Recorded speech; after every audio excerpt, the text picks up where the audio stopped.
Welcome to Continental Research Console tutorials. Today we are going to unpack an interesting publication from two political scientists from the University of California and that of the University of Indiana. This paper is titled, "Can Grammar Win Elections?" Please let's dive in. Have you ever thought that an entire election could swing on just a single verb?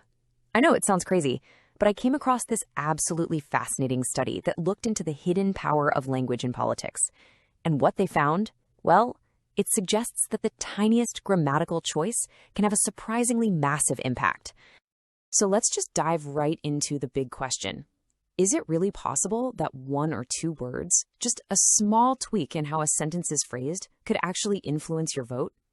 It feels like it shouldn't be true, but the research tells a totally different story. Think about it. In every election, we see millions, sometimes billions of dollars poured into these big, flashy campaign ads and carefully crafted messages.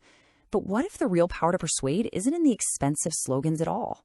What if it's in something much smaller, something we barely even notice? So how on earth does this work?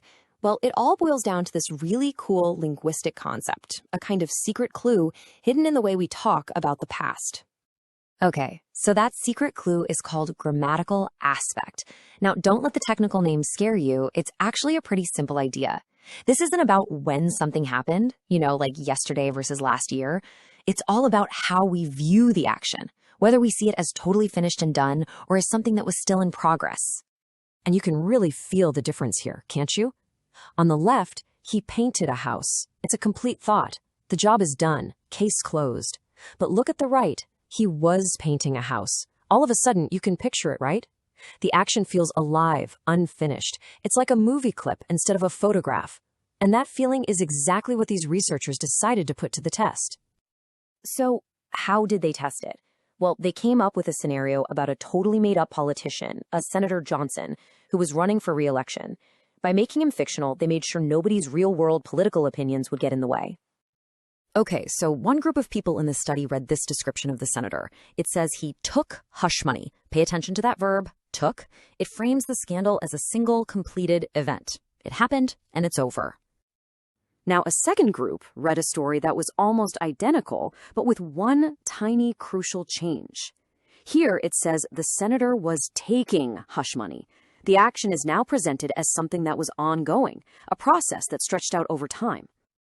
And this is the most important part of the whole setup.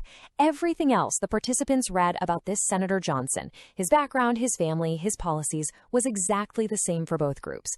The only thing that changed was that subtle shift from took to was taking.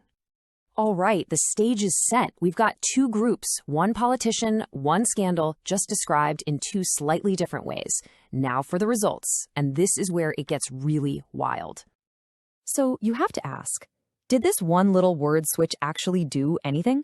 I mean, come on, how much could it really matter? Most of us would probably just read right past it without a second thought. But the data? Oh, the data tells a very different story. Wow, just look at that. The impact was enormous. When the senator took the money, the finished event, less than half the people, 47%, were strongly confident they'd vote against him. But when he was taking the money, the ongoing action, that number shot up to a whopping 77%. The grammar alone made people feel way more strongly that he had to go. But here's a really strange twist. The researchers tried this same thing with positive actions. Like he collected donations versus he was collecting donations. And guess what? Nothing. The grammar made no real difference. This powerful effect seems to be a one-way street. It only really works when the information is negative. And it gets even more interesting.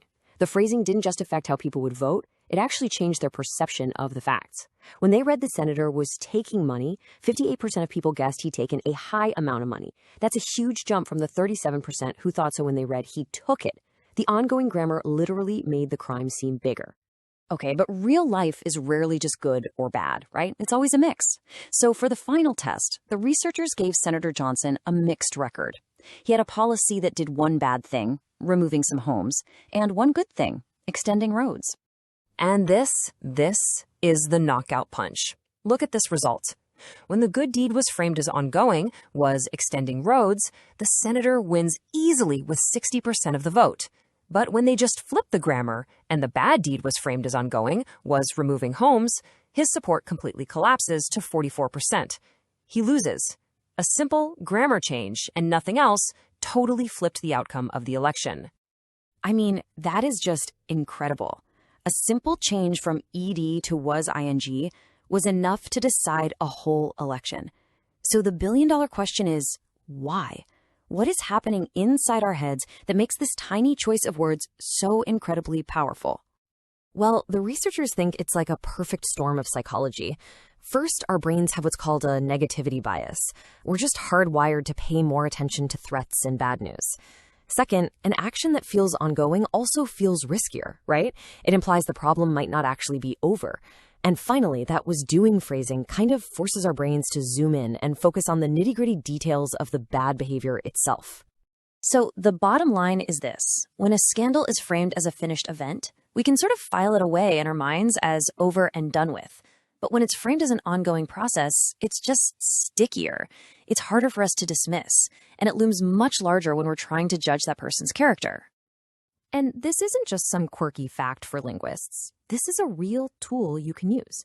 The next time you're listening to the news or watching a political ad, listen really closely. Listen not just to what they're saying, but how they're saying it.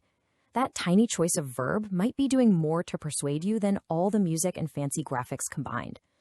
So now that you know the secret, how are you going to listen?